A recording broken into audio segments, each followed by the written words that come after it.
Nous devons réaliser une agriculture durable avec moins de produits chimiques, des machines plus petites et moins de travail manuel. C'est donc ce à quoi nous nous adaptons. Donc nous nous adaptons à cela. Depuis Oplot, nous développons le robot désherbeur que vous voyez ici. Ce robot peut se déplacer de manière autonome dans les champs, détecter les mauvaises herbes et les éliminer mécaniquement. Nous l'utilisons maintenant, notamment chez les producteurs biologiques, pour les aider avec le désherbage manuel, pour remplacer autant que possible le désherbage manuel par le robot. Et le robot peut suivre la rangée de cultures et tourner en rond sur la tête de champ afin qu'il puisse fonctionner jour et nuit. Cette année, nous avions les 4 premiers et nous nous dirigeons maintenant vers la production en série. Nous sommes donc maintenant pleinement engagés dans la vente et la mise sur le marché de cette solution.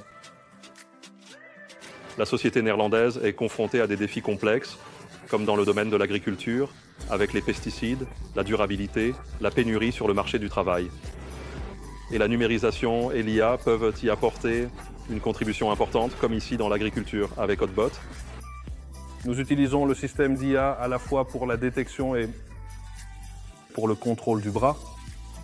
Donc au moment où nous pouvons le détecter avec suffisamment de certitude, nous utilisons la caméra qui se trouve en dessous et ensuite, pendant si la détection est correcte, elle envoie les coordonnées au bras robotique qui se dirige ensuite vers la mauvaise herbe pour l'accueillir.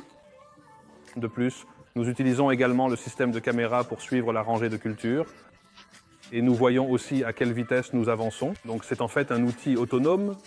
L'unité de détection et l'unité de suppression sont intégrées en une seule et sur la base de l'odométrie visuelle, nous pouvons également voir à quelle vitesse nous avançons. Et avec la caméra 3D, nous pouvons également voir à quelle distance nous sommes du sol. C'est donc un système qui nous permet de voir précisément.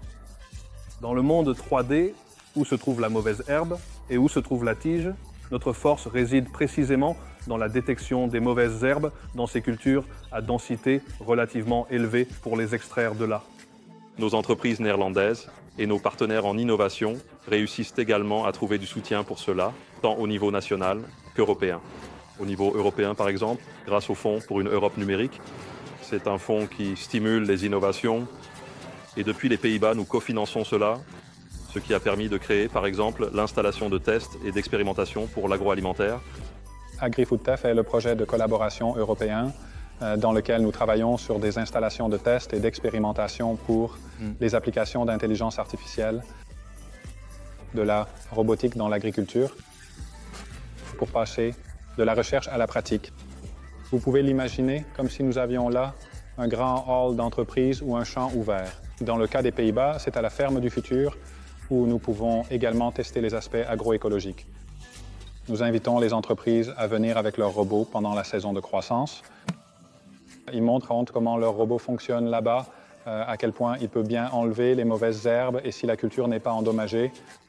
Les chercheurs de Wageningen Research, dans ce cas, aident alors à compter les mauvaises herbes et les cultures, pour montrer finalement aux utilisateurs finaux que cette technologie est prête pour la pratique et peut être utilisée par les agriculteurs.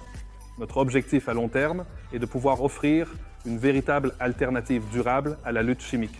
La méthode la plus courante est de pulvériser en fait tous les champs et ainsi tuer aussi les mauvaises herbes. Mais oui, l'utilisation de ces produits est fortement critiquée. Et oui, nous devons en fait travailler vers une agriculture plus durable. Donc en fait, de deux côtés, sommes-nous aidés à cet égard? D'un côté, il y a une pénurie de main-d'œuvre. Et de l'autre côté, le désir de garder les champs propres avec de moins en moins de produits chimiques